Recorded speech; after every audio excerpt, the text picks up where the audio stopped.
ఖాళీగా ఉంచుకోవాలి. ఇంటి లోపల మరియు ఇంటి బయట కూడాను ఖాళీగానే ఉండాలి.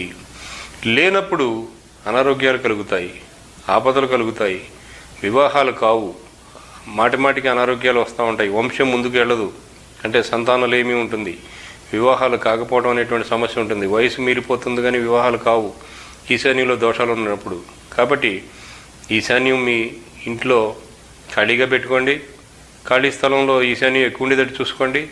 తూర్పులో, ఉత్తరంలో అంటే నార్త్లో, ఈస్ట్లో ఖాళీ ఎక్కువ ఉంటే ఈశాన్యం కూడా ఎక్కువ వస్తుంది. తూర్పులో ఎక్కువ ఖాళీ ఉండి ఉత్తరంలో కూడా ఎక్కువ ఖాళీ ఉన్నప్పుడు ఈశాన్యంలో ఖాళీ వస్తుంది. ఈ రెండు తక్కువ ఉన్నప్పుడు ఈశాన్యంలో ఖాళీ తగ్గిపోతుంది. కాబట్టి ఈశాన్యం ఎక్కువగా మీకు ఉండాలంటే తూర్పులో, ఉత్తరాల్లో రెండిట్లో కూడా ఖాళీగా ఉండాలి. నార్త్లో, ఈస్ట్లో మీకు ఎక్కువ ఖాళీ స్థలం ఉన్నప్పుడే మీకు ఈశాన్యం ఎక్కువ ఉంటుంది.